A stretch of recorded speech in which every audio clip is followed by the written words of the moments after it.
All right, everyone. We're gonna go ahead and get started now. Welcome back to Cyber Academy. Uh, okay, yeah. So some quick announcements. I'm sure you're all aware, Cyber Symposium, week 10, Tuesday, 6 p.m. We'll be at the Hmong Learning Center. Pull up, food will be provided, and you get to see what everyone's been up to and also what AI has been up to. So next week is week 9. So there's Memorial Day. Don't come to school and don't come to lab because there is no lab.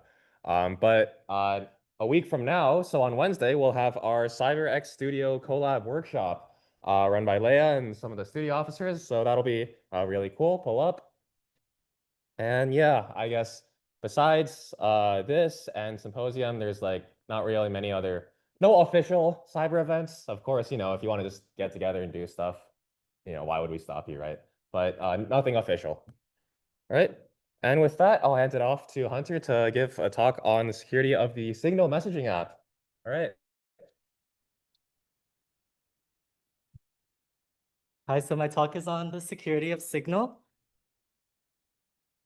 So in March of this year, this message and this chat log that belongs to, well, our government officials was leaked in a, how do I say this? Was leaked, and this wasn't as a result of Signal failing, which is the messenger that is used to send this, nor was it, what is this? Oh. And there was no breach that happened, and this did cause global consequences. So let's rewind to see how this happened. So first, let's discuss what is Signal. Signal is a free, open source, secure messaging and voice app designed for privacy. And one of the main features that differentiates it from different apps is that different messaging apps is that it collects virtually nothing from users, and it is used by a wide range of individuals that value privacy. So this can range from journalists, activists, politicians, and even criminals. So let's get to what makes Signal so great and so secure. So today I'll be going over X3TH, which is the extended triple Diffie-Hellman protocol that Signal uses.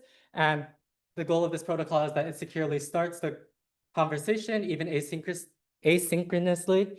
And then I'll cover briefly double ratcheting, which is when you evolve encryption keys with every message.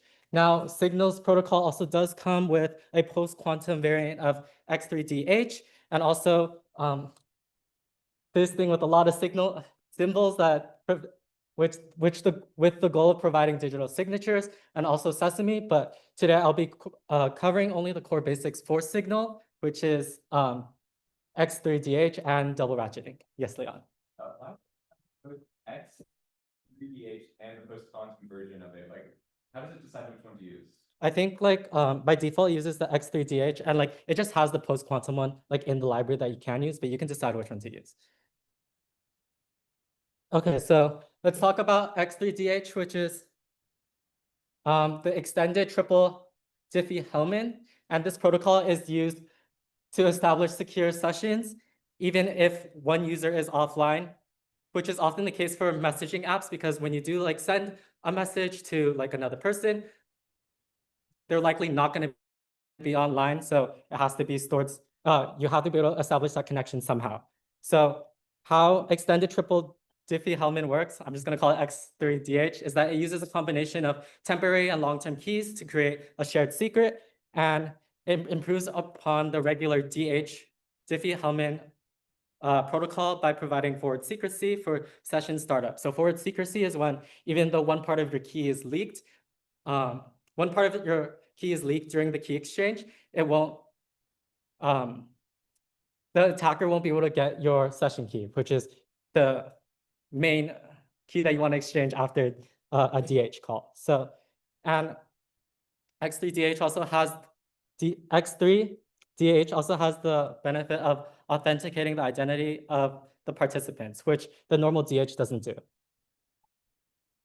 So let's do a quick review on Diffie-Hellman. So Diffie-Hellman, the goal is to create a shared secret without sharing your own private key directly. So if we look at this function, say we have two say we have two people trying to communicate with each other, Alice and Bob.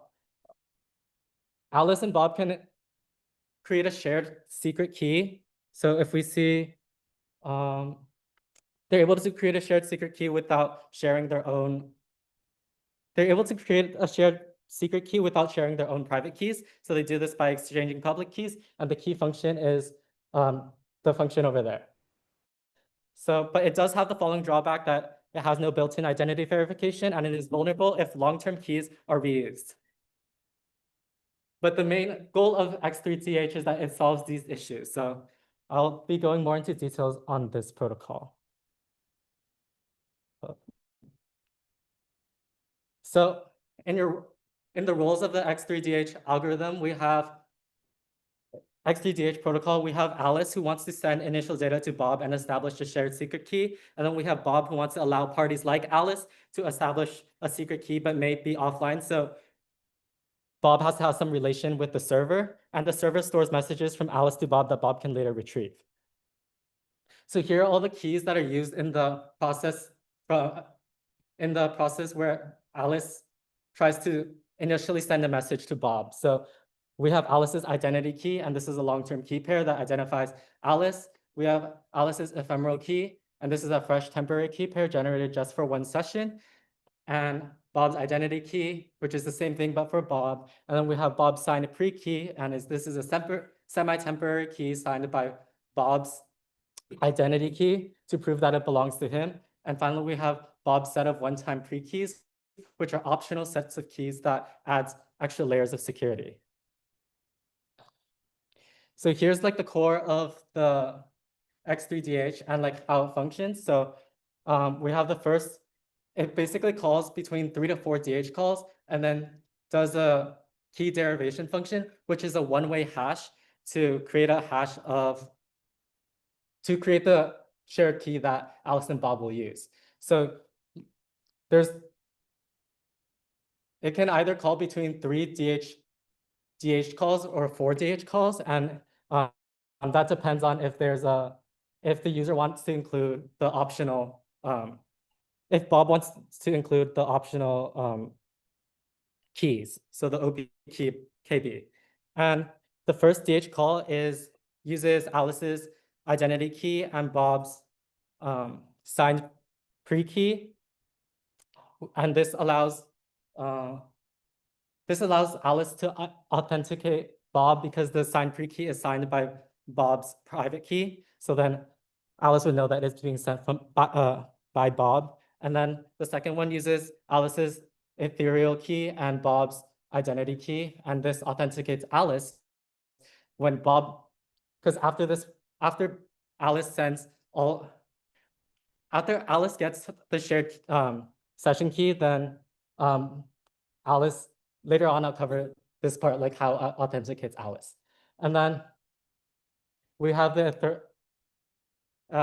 third call essentially ensures that the session is unique. So this happens because we have Bob's signed pre-key and then Alice's ethereal key. And even if one of the keys are lost, you won't be able to generate the session key because you will need like all 3 or all 4 of the keys in order to generate the session key. So Alice would end up sending Bob an initial message with Alice's. So once Alice gets the session key by doing the function, Alice will send Bob an initial message with Alice's identity key, Alice's ephemeral key, and the initial ciphertext encrypted using some session key, most likely the one that Alice just derived. And Bob will take Alice's identity key and ephemeral key and run the same DH and KDF process and get the same key. And this is where Bob will be able to verify Alice's identity because the ephemeral key won't produce the correct result if it wasn't Alice's ephemeral public key. So now Alice and Bob have established a secure connection that both authenticates and has forward secrecy. But can we stop here? No, we cannot, because we can't just use the same session key for every single message exchange. Otherwise, if this session key gets leaked, then your entire message all of your messages will get decrypted. So what cryptographers use is key ratcheting, and this is something that I believe was used in eCTF. And so in short, a ratchet is a one-way key update where each new session key is derived from the last session key. So if one of the session keys is stolen, it will not compromise the entire system. And here, Signal's double ratcheting system allows for to maintain two main properties. The first is forward secrecy. So if a key is stolen now, then an attacker cannot decrypt past messages. And the second is post-compromise security. So if a key is stolen, future sessions will be secure again. So I'll get into more details about this and how double ratcheting achieves this. So here's double ratcheting. The first type of ratchet that is used is the symmetric key ratchet. And this updates session key messages using one-way key. This updates every message, updates every session key message using one-way key derivation function. So once again, a key derivation function is a one-way function that essentially is like a hash, and it hashes your session key, so you'll be able to generate like a new session key. So here's an example. Say we have 3 messages exchanged between Alice and Bob. Message 1 and message 2 are from Alice. Message 3 is from Bob. So for message 1, Alice uses the key derivation function on key 0 and gets key 1. So key 1 will be the session key that is used for message 1. Now for message 2, because we're using a symmetric key ratchet, Alice will use the key 1 and then apply the KDF function on it again and get key 2. Now key 2 is going to be the session key for M2. And finally for M3, Bob uses KDF for key 2 and gets key 3. So key 3 will be the session key for message 3. Now if session key 2 is stolen, the attacker will not be able to derive key 1 because it only goes in one direction, in the forward direction. So such that if message 2 gets stolen, then there's no way for you to generate key 1, but it is possible to generate key 3 because if you apply the KDF to key 2, then you'll get K3. So this makes K3 compromised. So can anyone tell me what is this an example of? Remember, there were 2 properties. Yes or no? Yes, that is correct. So this is an example of forward secrecy, but not post-compromise security. Now, why is this? Because key 3 comes after key 2, but if key 2 gets derived, then key 3 gets compromised, and the attacker can get your key 3, can read your message 3, essentially. So now let's look at the second part of double ratchet, which is Diffie-Hellman ratchet. So this resets encryption using a new set of DH exchange during every first reply. So every time Alice first replies to Bob, and then Bob replies to Alice's message, and then Alice replies back to Bob, each time this will cause another DH exchange. Now, this is different from the X3 DH exchange. It's not going to go through all that. It's just going to be a single DH exchange. Now, I don't know like the complete details of this, but if you do want to read up more on it, it will be on the Signal apps documentation, which is open source. So now let's look at Diffie-Hellman ratchet again, using the same 3-message exchange. And this time we'll apply both Diffie-Hellman ratcheting and symmetric key ratcheting. So let's see, like once again, we have message 1 and message 2 from Alice and message 3 from Bob. For message 1 and message 2, they're the exact same. But now for message 3, because Bob is making a new reply to Alice, Bob makes a new session key and creates a fresh DH exchange. Now, if key 2 gets stolen and key 1 is still now if key 2 gets stolen, key 1 is still protected by the symmetric key ratchet, and key 3 is now safe because you can't derive key 3 from key 2 anymore. So now can someone tell me what this is an example of? Well, this is like the other properties. So this is post-compromise security and also forward secrecy because we're using both. So now we put it all together. X3DH provides secure asynchronous setup, and it provides built-in authentication, as well as deliver initial forwarding secrecy. And double ratcheting creates an involving and dynamic messaging encryption system where it rotates keys per message, creating forward secrecy, and we do Diffie-Hellman's key resets, which lets us have post-compromise security. So this Signal allows us to provide a very strong level of security and is end-to-end encryption, which is very cool. Because if we look at because now you would have a messaging system where each message will be encrypted. So now this begs the question. So how did the leak happen? So in March of 2025, US military strike plans were leaked. And this was published to a journal by an Atlantic journalist who was accidentally added into the chat without notice. Now, there were no breach of encryptions, just user error. So if Signal was so secure, then how could this happen? What's funny is that one of the politicians in the group chat says we are currently clean on OPSEC, but like the irony is that operational security was in fact not clean when this was sent out. It was in fact very dirty. So now this would be like if you locked your money up in a safe and then you went and told an op about your password, or if you write CTF challenges and made the repository with the flags public. Now this would just let everyone obtain all your flags for free. Dumb, get it? It's America, haha. So like one of the major, so operational securities. So let's talk about what operational security is. So operational security, or OPSEC, is a process that organizations use to identify, analyze, and protect sensitive information from unauthorized access. So clearly, no journalist should have had access to the strike plans during the fact that it was happening. So if OPSEC is neglected at the highest level of government, it can definitely go unnoticed in many organizations, and it does. In fact, between 85 to 95% of data breaches are a result of human error, which is often linked to a failure in security practices. And this happens to be a big aspect of cybersecurity that does go unnoticed. So what should have been done in this case?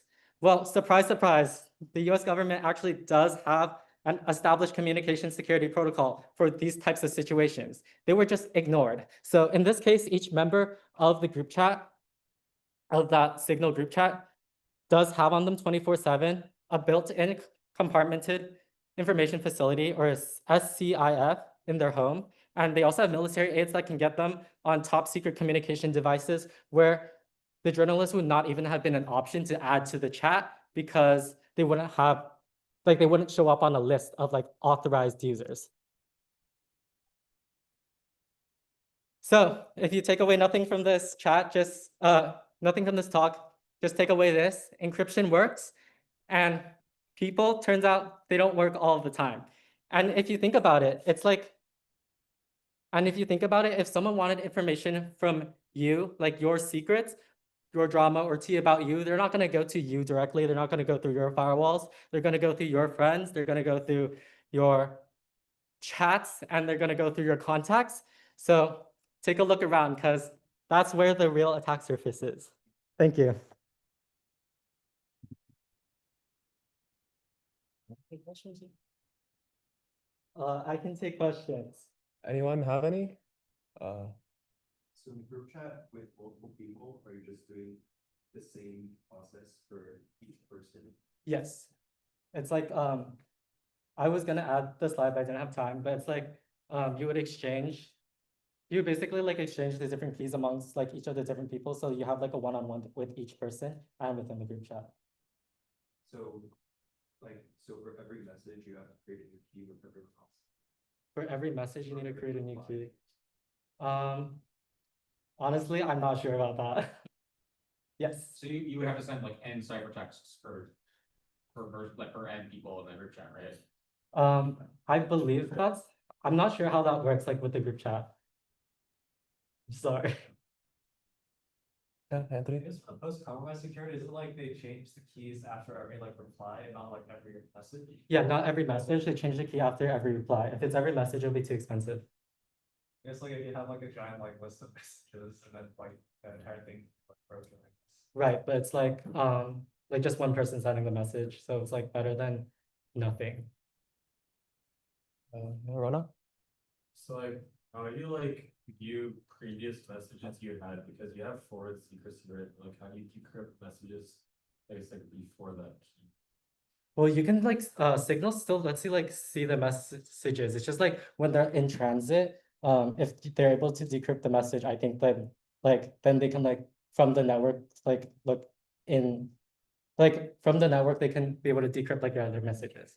But like as a user, you can still scroll unless you have like a disappearing mode on it. Yeah, you need your key in the first place to be able to decrypt the message that is received goes. So like you can just run your action. Yeah, Chris?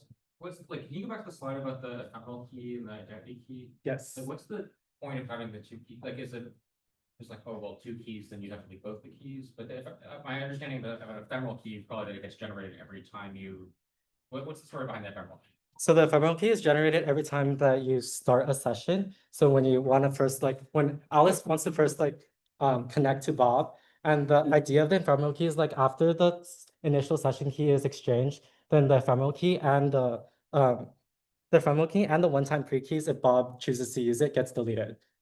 So the idea is if they're able to get like a different kind of key that's not the ephemeral key or the one-time pre-key, they still won't be able to derive your initial session key because they don't have the ephemeral key because it's gone. I don't know if that makes sense. I might have pulled Like, up. what, like, I don't understand why it's any different from just normal Diffie-Hellman. Because for normal Diffie-Hellman, if you don't like it doesn't have the ephemeral keys. So if your public key gets if you're Because like an attacker could just generate their own ephemeral key. Like, I don't understand how it's different. well, the ephemeral key, it's like it's a key pair. So then Alice has her own ephemeral key, like But private. Alice is generating a new ephemeral key every time. So like, what an attacker can also run the same algorithm to generate an ephemeral key. Alice generates one ephemeral key at the start. Because this only happens at the start, and then after it switches over to the key ratcheting algorithm.